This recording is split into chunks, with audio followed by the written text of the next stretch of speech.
Hi, I'm Dr. Caroline Leaf, and welcome to my podcast, Cleaning Up Your Mental Mess. In today's podcast, I continue the series of answering questions from people. You've sent in amazing questions, and once again, what I do is I go through all the questions with my team, we group the questions together, we find a common theme, and then we pick one of the questions that kind of represents the whole concept. And then that's what I'm going to use as the basis of answering my question. So today, specifically, we're going to talk about trauma bonds, the concept of trauma bonds. And I'm going to explain what they are, how they work in the brain, and relate it back to the question.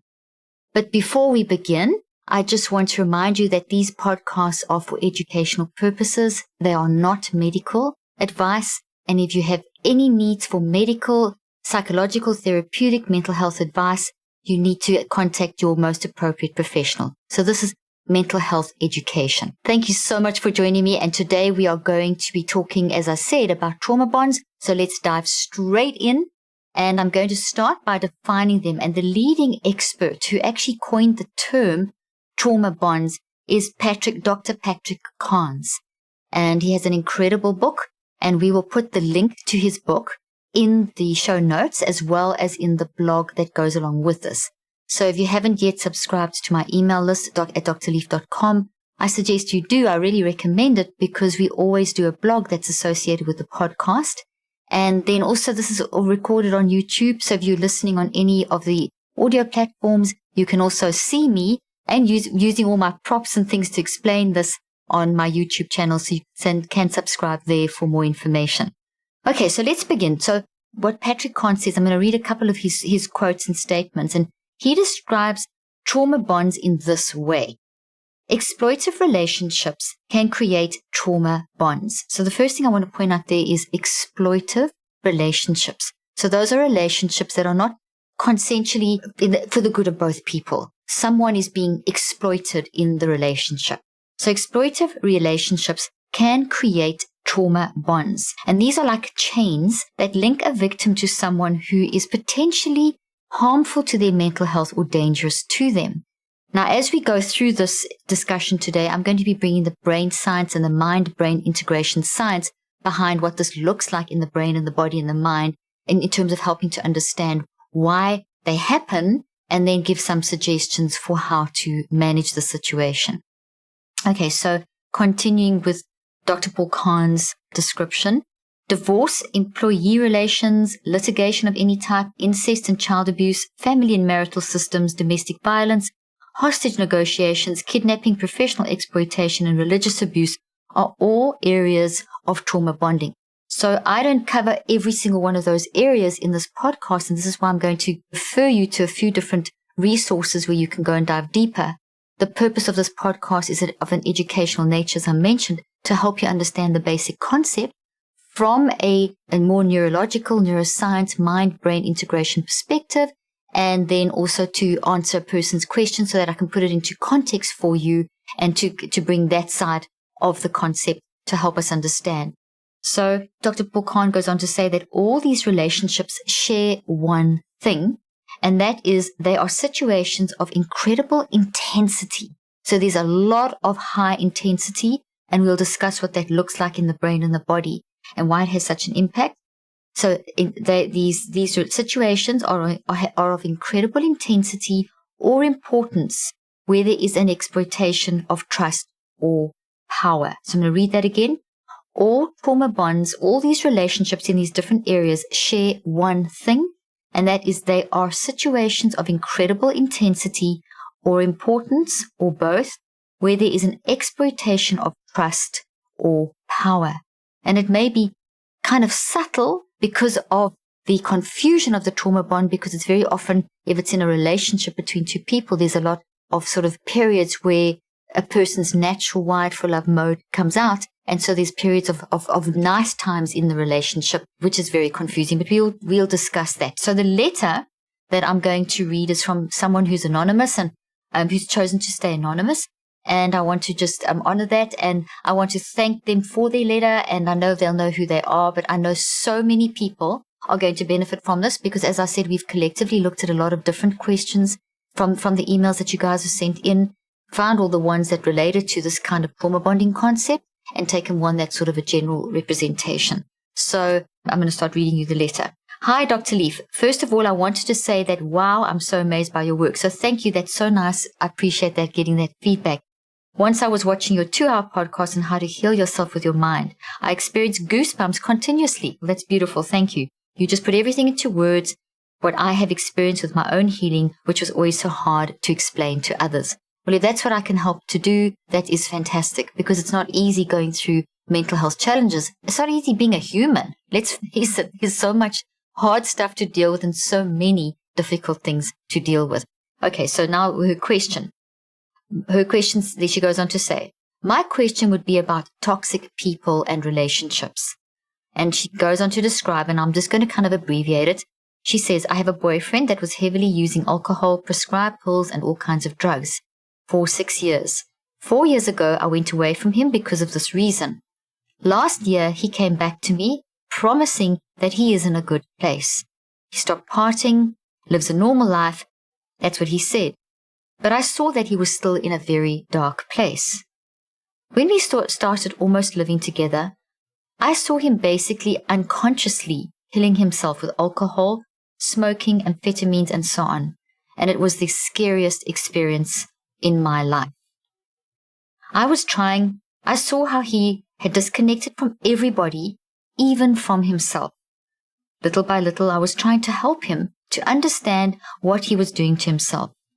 But he was rejecting any information that was connected to this topic. So basically, when she brought it up, he was rejecting it. So she would try and point out to him what he was doing and the impact it was having on himself and others. But he was rejecting her giving that information. But after every month, he seemed to be getting better and started drinking a bit less. But she didn't know what he was hiding from her.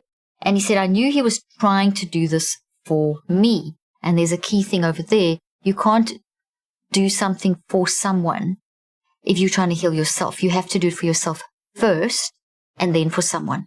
Okay, so it's great to have the goal of wanting to get better for someone that you love. And that's a really good goal. But you have to want to do it for yourself first and then for others, because you have to get yourself right first. It's about you in the world. So you've got to be working on you so that you can be in the world and contributing. But one day he almost died and got very sick. After that, I wrote him a letter telling him all the truth about him. So she tried to explain all the things that were going on from the way she saw it from her perspective, to help him to try and get perspective. So after that, he decided to leave me because he understood that he was hurting me, and so he could try and fix this. So he left her for a good reason. He read the letter, saw what was going on, saw the impact on her, made the decision to leave independently, to go and work on himself, and for her to be able to heal, and that he could sort of sort himself out. Then after 3 months, he came back. I can see the cloud is gone from his mind. He's like a new person. So there's been change, there's been healing.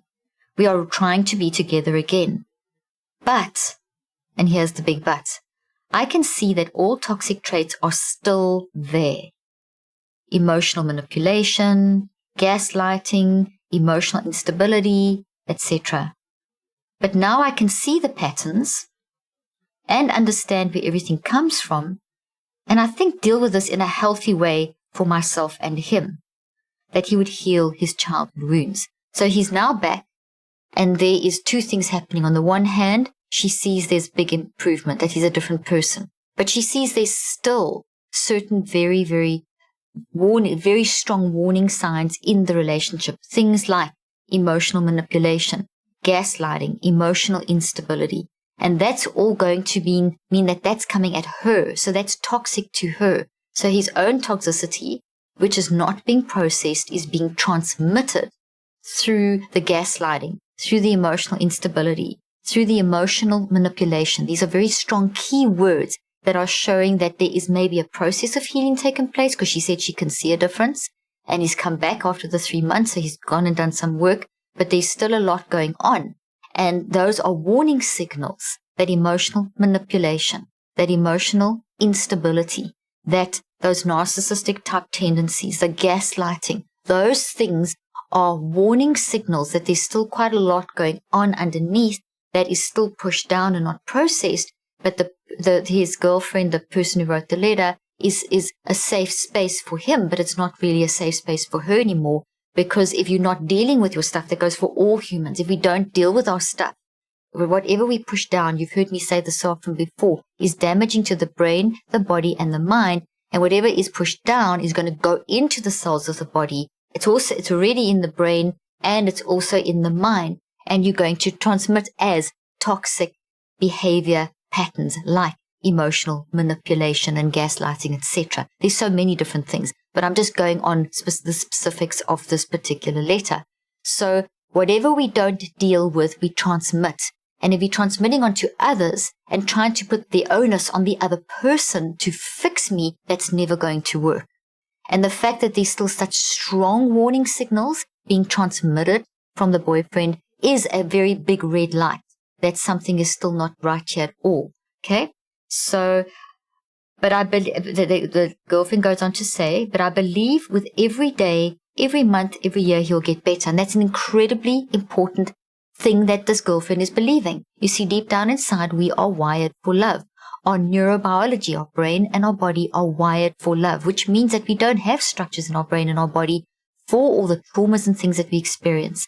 And very often someone who is showing these addictive type behaviors, well, not very often, the reason people are transmitting the addictive behaviors and all these different warning signals is because they have their own traumas that they're dealing with. And as she already said in the letter I read earlier on, he managed to identify that a lot of this is coming from serious childhood trauma. So undealt with serious childhood trauma that is suppressed and not managed can translate into these addictive patterns, because addiction is not that the substance controls you, it's that the trauma controls you and you're using the substance to numb the pain, because it's so hard to look at that stuff.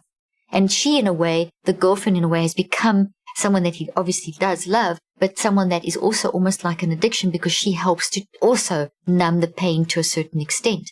But then the frustrations that he's experiencing with his own trauma that isn't dealt with is being transmitted onto her. So it's a toxic relationship, and it's a trauma bond, because there is periods of love and intense happiness that they have between them, and periods where they really believe there's progress, and where they talk about the childhood healing, and so there's periods of progress, but in between there's these other periods. So while the boyfriend's still trying to sort out this, get the toxic trauma of childhood process so that he's not transmitting and harming the girlfriend, she's in a state where she is actually in a traumatic state herself, and she's being traumatized by his way that he's managing his trauma. So now there is two traumas, and you have to both of them have to look after themselves, and being together may not be the best solution, because the cycle is continuing. It's become a pattern of the problem, leave, come back, the problem continues, and so on.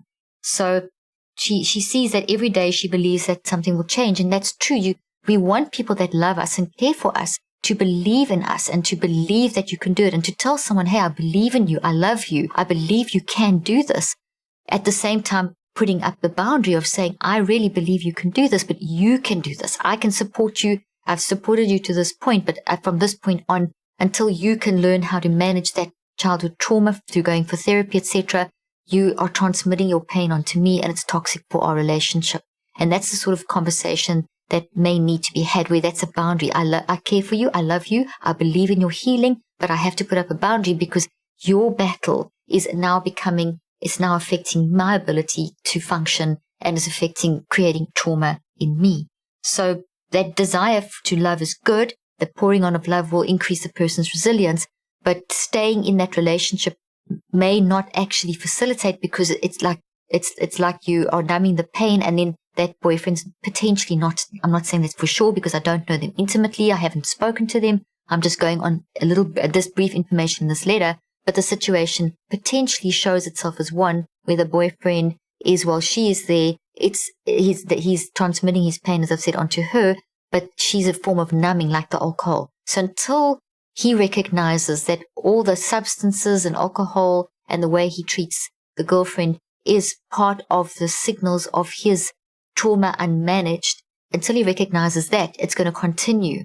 So he has to recognize I'm doing that, which he's done once before, which is why he left and started doing the work. So there needs to be another period where he goes and now works on that stuff so that he doesn't transmit that on to his girlfriend.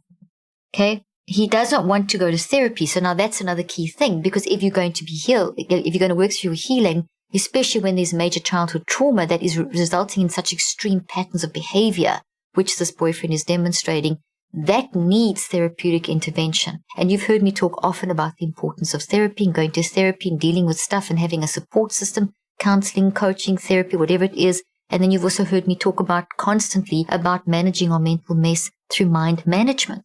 And you've heard me talk about the strategies which I write about in my work. My most recent book, Cleaning Up Your Mental Mess, has my most updated version of the system called the neurocycle, that you can fit all the other kind of therapeutic techniques like CBT and ACT and psychodynamic theory and that kind of thing into the system, because the neurocycle is basically a system for how you get your mind under control, to manage your mind, because you're living with your mind all the time. So it doesn't replace therapy, but you need a mind management technique to help you process and get through the day and to help you in your growth process so that it enhances therapy. So therapy becomes a place where you can really make sense of what's going on. And then you have the mind management technique in between to help you then grow in those spaces and to be able to live with yourself and to be able to keep on self-regulating. Mind management is basically getting the messy mind that's battling with the trauma, in this case, in the boyfriend's case, and manifesting in these behaviors. And the messy mind that we all have a messy mind. This is what we all have. It's a great thing. It helps us experiment, but the messy mind, it helps us process life. But the messy mind needs to connect with the wise mind in order for and when the two are working together, messy mind and wise mind, which is our instinctive wisdom, which is I know what I should be doing kind of thing, that pull needs to be stronger. And the relationship between the two, you kind of what we don't want is messy mind working alone and only intermittently drawing on wise mind. And we don't, and we're not going to just ever operate in wise mind because we're alive, and messy mind is the experimental part of us. So what we're wanting to do is to get the relationship between the two balanced, where we are listening to the wise mind. It's like the pilot of a plane and a co-pilot. The pilot's flying the plane. So you need the pilot, but you need the co-pilot to give you the direction, seeing into what's coming up, what's behind, what we should be doing, the big picture, perspective, the wisdom. And that can get very blocked. This wisdom, the wise mind, can get very, very blocked by high emotional, intense situations, which is what I read out right in the beginning. And I'll quickly just read it to you again. What Dr. Paul Kahn so beautifully explains is that the common underlying situation that is shared amongst trauma, all the different ways trauma bonds can occur, is incredible intensity in the situation. And that intensity of being in love is intense, but the intensity of someone having an addiction and seeing them is very intense. So there's trauma, as I said, developing in the girlfriend. And then the trauma of seeing someone you love going downhill and then seeing them coming back, and then there's that high and that low, and then trying to talk to them and helping them and not knowing what to do anymore because they keep saying they're going to try and work on this stuff, but then they're rejecting, hey, go for therapy. Here's a book. Read this. You know, that's what we can only do when you love and support someone. I'm here for you. I'll listen to you. I love you. Here's some resources, but I can't fix you. And that's something that in a trauma bond with the high intense nature of the trauma bond, very often the other person who is in this case the girlfriend who is trying to help the boyfriend get through this intense trauma, very often that trauma it's very confusing, and very often there's this sense of I failed and shame and guilt. I must love them. I must support them. I must do more. So that leads to a lot of guilt and shame internally in the person trying to help that person, because there's this thing of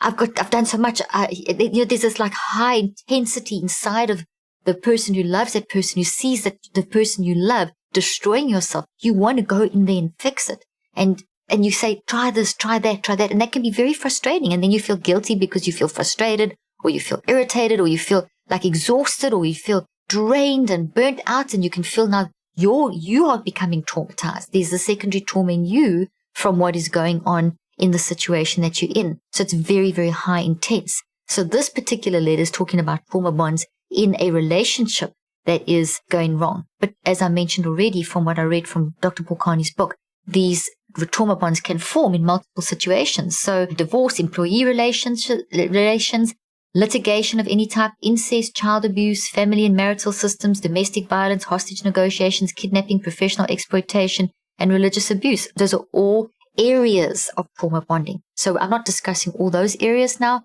I am focusing on this specific area of within a relationship.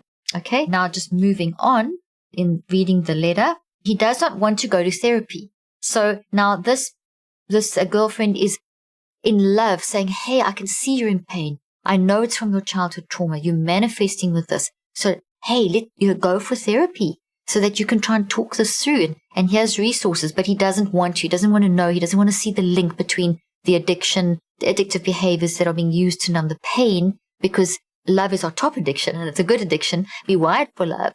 And if that's not being satisfied or wasn't satisfied in childhood, in his case, then you're looking for that and there's so much pain. So then the alcohol, etc., is a numbing factor. And the love he's seeing in his girlfriend, that he has for his girlfriend, is a numbing factor, as I've mentioned, but it's not enough because he's got to work through his issues. She can't numb the pain all the time, and there's a frustration coming into him as well. That's why he needs the therapy. Okay, so he does not want to go to therapy. He has issues with trusting people, which is obviously coming from, and very understandably, from the trauma in his childhood. I have no idea what that trauma is, but if there's a trust issue, there's attachment issues, there's all kinds of things, which is even more reason why you need to maybe try multiple therapists, because the first therapist may not be the best one for you. So now she says, but this is getting extremely difficult for me. So she's starting to find this extremely difficult for her to be able to watch the situation as I've described. And she says, sometimes I even think to myself, what is wrong with me? Why am I still doing this? So now she's questioning herself. What's wrong with me? Why can't I fix him? Meanwhile, this is not actually your problem. It's your problem. It's not your problem. You love the person, you care for them, and you want to help them. But this is that person's problem, that person's trauma. And what you can only do is play a support role. You can't get in that person's head and make them change. They have to get to the point where they want to change. And that intense love and seeing what's going on and trying to help can lead to this tremendous this reflection back where she thinks, I'm failing, I've failed, I'm wrong, I've done something wrong here, what's wrong with me? And that's where this is so important, that the girlfriend now goes for therapy, goes to coaching, goes to counseling, talks to someone, expresses it. So well done for sending this letter. And I encourage you that there's nothing wrong with you. What you're doing is you're trying to understand what's going on and why your boyfriend won't respond. And you're trying to help. And you can see what's wrong and you know where it's coming from and you know he needs to go for therapy, but you can't make anyone do anything. So there's nothing wrong with you. You've done everything in your wired for love nature. You've reached out and done this. You've provided the correct support. And now you have to look after yourself, because you go on to say, he's almost like a project for me in my head. Find the ways on how to help and heal him. Now that is very, very informative. The way when you say, find the ways how to help and heal him. So you can't heal him. You can help him, and you've done that. You've been there, you've loved, supported, you've pointed out the situation, you've acknowledged the trauma. He's probably spoken through with you to a certain extent. I don't know those details, but you've offered, you've suggested therapy, you've suggested maybe resources, you've helped to show the link. You said all of that in your letter. So you've done a lot. So there's nothing wrong with you. You've done the support that you can do. But you've got to get to the point where you recognize you can't fix them. When we love someone and we see them in pain, we want to fix them. I'm a mother of 4. And whenever any of my kids are in pain, I want to fix them. I want to heal them. And same with my husband. I want to heal him, fix him if something's going wrong. But we can't. We can only love and support. And love and support looks different all the time. So your love and support in this particular case, maybe you need to move away from the situation so that he doesn't use you as a crutch, and that he actually recognizes that he has to really get to owning this trauma and taking responsibility for dealing with the feelings of lack of empowerment and control and trust that's in his life. In the meantime, you have to look after yourself by healing your secondary trauma and not getting into shame and condemnation because you haven't done anything wrong. Okay? So she finds it very hard to leave him and the next statement is very informative, because she says, and I can't leave because of the happy moments. And that's a key indication that this is a trauma bond, because the happy moments are keeping you tied in. So there's the bad and there's the happy, and there's the bad and there's the happy, and there's the bad and there's the happy. And that happy is even in the happy moment, you think, I can't, why am I doing this?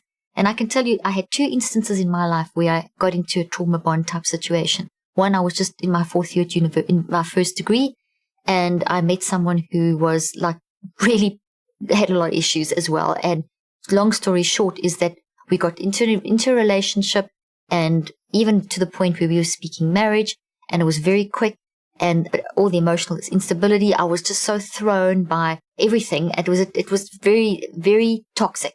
I was very young. He was much older than me. It was very toxic in that I was being very emotionally manipulated. And I remember in the happy moments thinking, well, this is wonderful. But deep down inside, when we say that, deep down inside, I know that's our wise mind.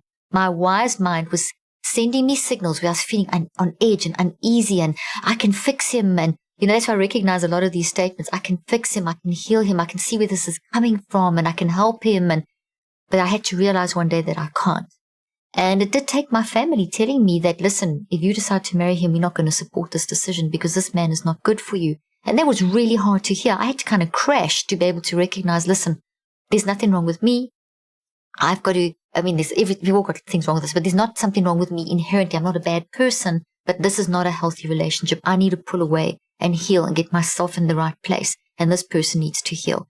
And we separated our ways. I ended the relationship, and it was very hard.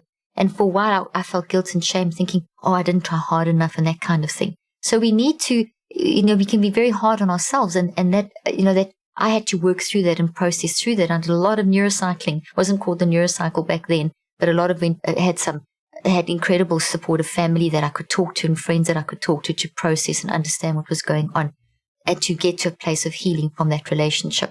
Okay, so now this lady goes on to ask my question. She says, is it possible to fix toxic relationship patterns when one of the partners are aware of what's happening, trying to find the way out, and the other is slowly, unconsciously following? Okay, this is a very interesting statement. It's always possible to fix anything. The first part, is it possible to fix toxic relationships? But both of you have to be involved in the fixing process. Both of you have to own your own stuff and be working through your own stuff. You can't be trying to expect the other person to fix you and you fix the other person. So it's always possible to fix, but you have to be working on yourself, and you have to look at all the circumstances. And the circumstance that has been described in your letter is one of a trauma bond, this high intense state that has these highs and lows and has created a situation, a pattern that is toxic, where you understand what's going on. You've got a very clear perspective of what's going on in your boyfriend's life, but he doesn't really have it, because you say he's unconsciously following along, but is he really? Because yes, he's going for periods where he's healing, and there's periods where you have such happy times, but then he falls back into the pattern. So it may be that you need to create some distance between the two of you in some way. I don't know what that looks like. You really do need to get counseling and therapy, maybe group, couples therapy, individual therapy, to work out the details of what creating distance between the two of you looks like while you both work on your own issues. Okay? One more thing. If one person is wanting to change and the other not, it's not going to work. Then you have the one who's wanting to change or heal has to move out of the situation till the other one realizes they have to do the work. You can't get in that boyfriend's head and do the work for him. And then she says, and does the toxic behavior change with time, treated with love, understanding? Yes to that over time, but you may not be the person who needs to directly impose that. So, or put that love. Now, you can still love that person, but in that space that I'm talking about, that needs to be created. That's more healthy for you and for him. And obviously, any therapist who works with him, any support systems that he goes into, group therapy, peer groups, family support systems, obviously the more love. When someone's in trauma, they need a lot of love. But you may not be the person, because of the trauma bond that has been created, to be involved at this point. But there you need to go specifically. You can't take, I'm not saying that you must break this off and whatever. I am giving you the information for you to go and create the space that you need for you to be able to heal and for your boyfriend to be able to heal. And you need counseling, therapy, coaching, both of you to be able to work out what this looks like. And it may, as I said, initially be some sort of couples therapy and then individual therapy for each of you while you work through this process. But at the same time, stand your ground. So you say, and does the toxic behavior really change with treated love, with time, when treated with love, understanding, but at the same time standing your ground? So that's basically what I'm saying, and you're saying it too. You've answered your own question. Standing your ground is looking after you. recognizing there's toxicity in this relationship. You've said all the points. You recognize it. Your wise mind's telling you, this is a toxic relationship. This is a pattern. This is something that's not healthy. I'm coming back because of the happy moments. I know what's wrong, but he doesn't want to face it. I'm suggesting therapy. He doesn't want to go to therapy. You've got all your own answers. You need to stand your ground. And that's what standing your ground is. You've actually described your answer. You've actually instinctively, your wise mind is working with the messy mind that we all have. Every one of us has messy minds. That's not an insult. It is a tremendous gift. Our messy mind is how we experience life. We make mistakes and we repair and we grow when we work with the wise mind. Messy mind alone is a problem. That's why my book, Cleaning Up Your Mental Mess, is teaching the wise mind to work with the messy mind. Then she says, and how toxic are my own thoughts and behavior that I'm doing this? And she has an exclamation mark. So there's now her value systems are being attacked. Her identity is being attacked. So some emotional manipulation, gaslighting is making her feel like she's the problem. You're not the problem in the situation. You're not the cause of his problems in the situation. You've been nothing but supportive. And the fact that you're questioning yourself is evidence that you've been gaslighted and emotionally manipulated. So you need to heal and protect yourself. That's why the therapy is so vitally important. And then you say, should I just leave in order to fix my own issues? You've answered your own question. Your wise mind is listening to your messy mind. You're reading those signals, the warning signals of the patterns, the emotional manipulation, the gaslighting, etc., etc. You're starting to recognize and introspect and see that you're questioning yourself. All these are warning signals that you need the support, you need the safety of the distance, and you need to be able to work on yourself first. So that is kind of a summary of the letter. Now what I'm going to do is, and thank you once again to that person who chose to remain anonymous, and thank you for sending in that letter, and thank you for us being able to talk that through. Okay, so now I'm going to talk a little bit more from a scientific side, what's happening in the brain and the body. Okay, so as you've said, this kind of emotional attachment that we've been analyzing through this letter is described as a trauma bond. Okay, a trauma bond, and I'm going to read a definition from Healthline. It's a great definition. A trauma bond is a recurring cycle of emotional abuse that alternates. Now listen to this remember what we've just gone through in the letter. It is a recurring cycle of an emotional abuse that alternates with kindness and intimacy, which is what makes the situation so confusing. Okay, so summary. In the situation just described, she leaves when she sees the damage his behavior is doing to himself and herself. 4 years later, she takes him back. Then there's the repeated cycle of the promise of the boyfriend wanting to change, but he doesn't, because wanting to change, but he doesn't.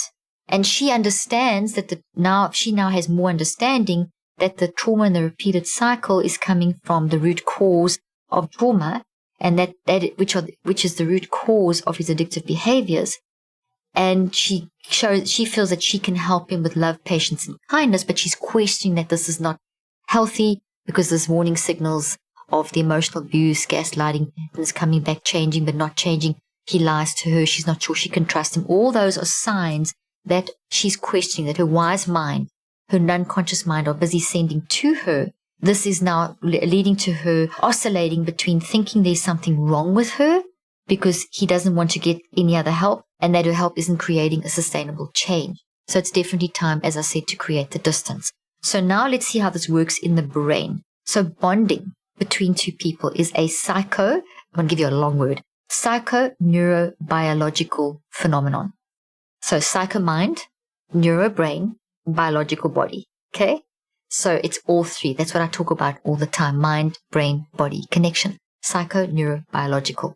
Okay? So when you fall in love and you start a relationship with someone, the experience of falling in love is processed through your mind, through the waves of your mind. The mind is that 99% part of you.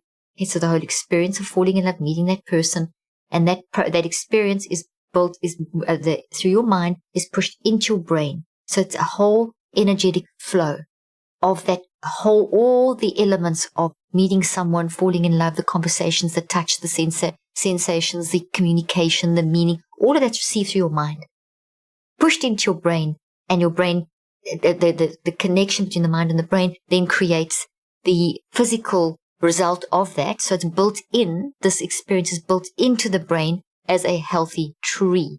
So I'm holding up for the listeners, I'm holding up a little plant in a pot, And if you can jump over to YouTube, you'll be able to see these and subscribe to Dr. Caroline Leaf on my YouTube channel.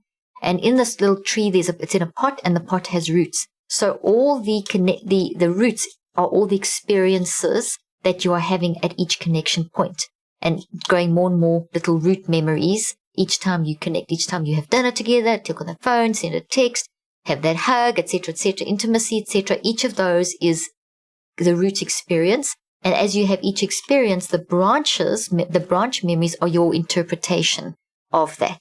And so this is building in your head with these proteins and chemicals, and also in the partner's head. So both of you are building each other and this connection into your head.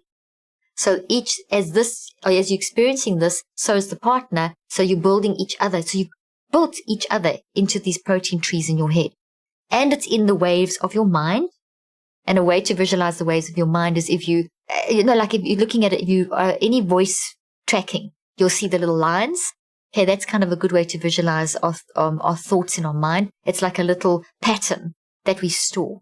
Okay, so it's in our mind, which is 99% of us, and it's driving the physical. It's in our brain as these thought trees made of protein, and it's in the DNA of every cell of your body. That's the psychoneurobiological combination, okay? So now, if you have the situation where you meet and it's all nice and everything and it's all happy, and then suddenly some toxic behaviors start happening. So now you have some toxic encounters. So here's the healthy version of the relationship, and here's the toxic version of the relationship. At first, maybe this is tiny, and there's just a little bit of that addictive behavior, and then there's a little bit more. And each addictive behavior is intermittently interspersed with the positive. So this pops up, and this is maybe small, but then over time, this is getting bigger. Each toxic experience is in the roots, and your interpretation of is in the branches. So when, for example, she says that what is wrong with me, that there's been so many toxic encounters over the 4.5 years or whatever it is of their relationship, that there's a lot now of what's wrong with me. The gaslighting, the emotional manipulation, which has been there, her interpretation is now, her identity and who she is being attacked. And just the instinctive knowledge that this is not right, that's being attacked. But then this happens, and then she sticks with him because they have such happy moments. That partner's obviously genuinely in love, but his trauma is being transmitted, and that's what's being built into her brain. So there's this thing going on, and it's the high intensity is because when your mind is think, feel, choose. Okay, so everything that you build, experience, think, feel, choose. There's feeling memories in the roots, and your interpretation's got think, feel, choose. The thoughts, feelings, and emotions and choices in here. So there's a lot of emotion, and it's in your body. And that's why our gut gets sore, or our heart gets physically sore when the toxic side is activated. We feel it in our body. It's stored in our body. And that's why when we do trauma work, you also have to work through your body. You have to do mind work, you have to do brain work, and you have to do body work. You have to do all of it. Okay? And that's why therapy is so important, and the different types of therapy. And that's what I do with the neurocycle is to try and help you do the mind, brain, body work as well in those different aspects. Okay, so now you have this connection between, you have these of this relationship, and it's kind of two competing things. So there's this conflict because this is what's right. This is what we wired for love for. Our optimism bias recognizes this. So now the toxic, and I'm holding up for the viewers and listeners, sorry, I'm holding up a toxic version of a green tree. So imagine this wiry toxic tree. Okay, so now we have the two trees. I'm holding up one in each hand. So now we have conflict because this is dominating, then this is dominating, then this dominate. So the toxic one is dominating. Now the healthy one pops up, and the toxic and the healthy. And every time, because we are wired for love, because we believe in love, because we have an optimism bias, whenever we see this and you love someone, you're going to want to, this is imbalance. This threatens survival. She can see that this is threatening who he is, and he's almost died already once. So she's drawn to that because she loves him and because she wants to help restore balance. So we have this paradox. And then there's also this connection, because this is in your head and in the partner's head, their version. So now, and that's connected by this invisible quantum physics connection, the electromagnetics between these two. So every time you think of that person, doesn't matter where they are, if they're physically in front of you or if they're in another place physically, these are emitting real energy waves. You think of them and you activate these, you connect it. So there's this invisible connection through quantum physics, philosophy, science. We use that to explain it. So there's this invisible string. So now he's in your head, you in his head, and then there's intimacy, which increases the strength of that bond. And then you have this calling to each other when you're apart.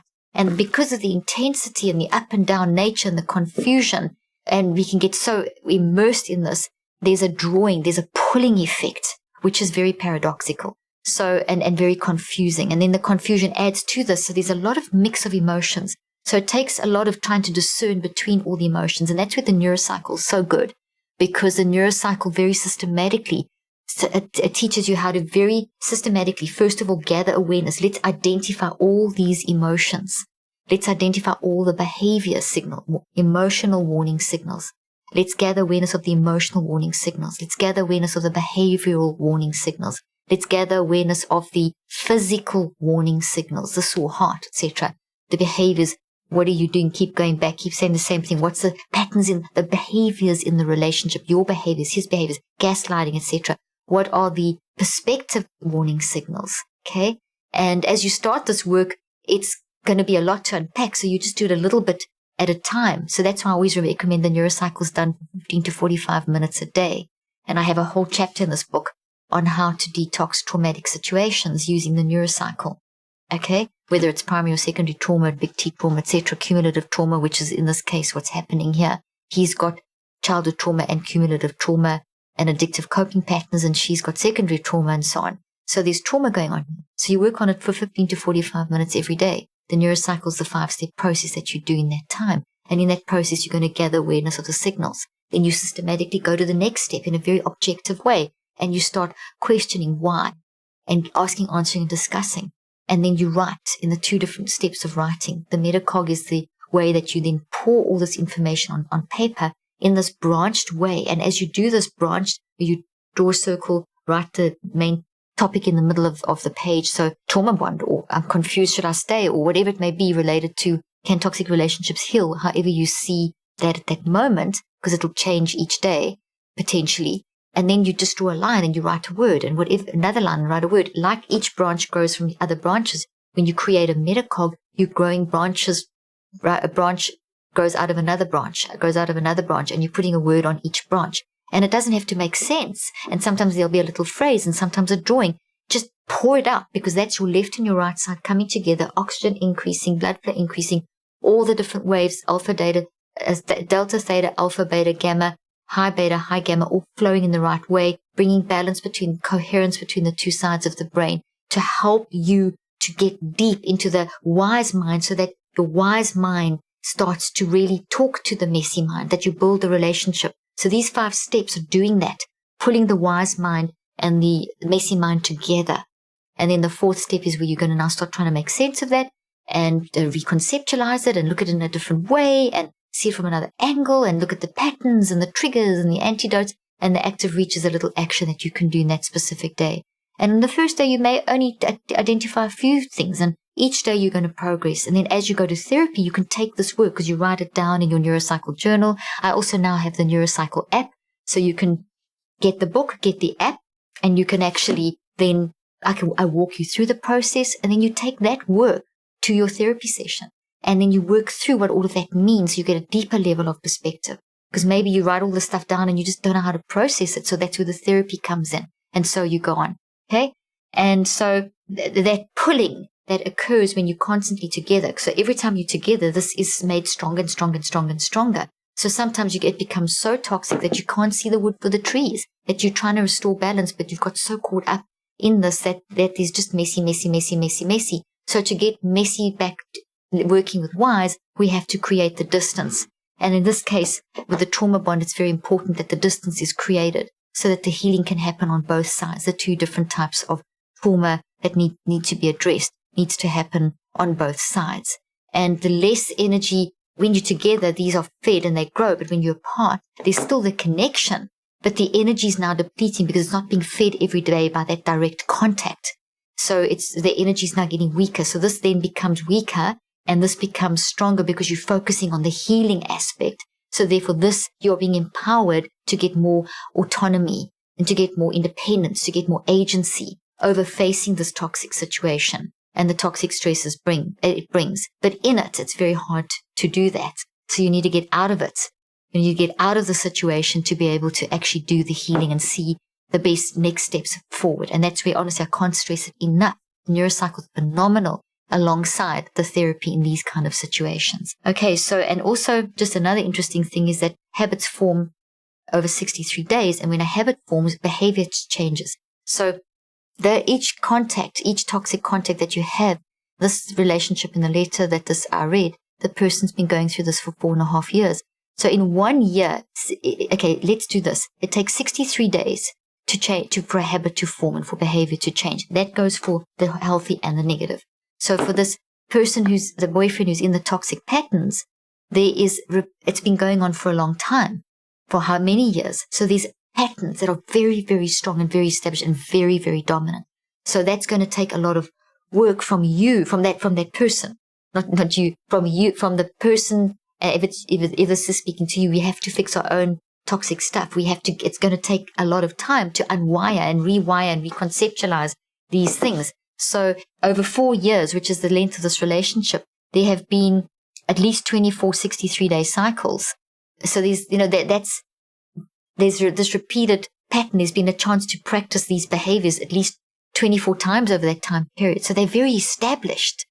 And there's a lot of them. I mean, the numbers, just to give you an idea, the 63 days is important, but just how many per year? 365 divided by 63 times by 4 is where I got to the number more or less 24. So if that's what you're immersed in, this has become a habit. That's what I'm saying. And it's become a very established habit. So it's going to be a lot of hard work to disconnect, because when you separate from that person in a trauma bond, it's confusing. That intensity is kind of drawing you back. That invisible quantum physics, even though it's the wrong pattern, is pulling you back. And that's why you need a good mind management technique daily and a good therapist and a good support system to help you in that space, in your healing, to create that healing in the space that you are working in. Okay?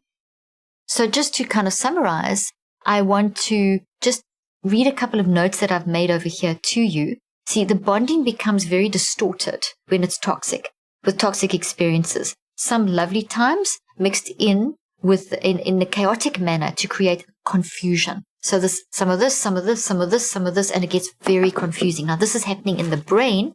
It's also happening in the brain. It's these trees that I keep holding up. In the mind, which is 99% of who you are, it's happening in these wave things, so that you keep like switching on, like when you play a podcast and there's the little lines with the person speaking. Imagine that's what the thought looks like in the mind. So that keeps replaying. So in your mind, when we talk about our mind replaying, it's literally like when you replay your podcast. So what we're doing is like press pause on the podcast, press pause on the situation to create the separation so that you can stand back and actually start working through this, embracing it, processing it, and reconceptualizing it, seeing it in a different way, which is what the neurocycling and therapy would do.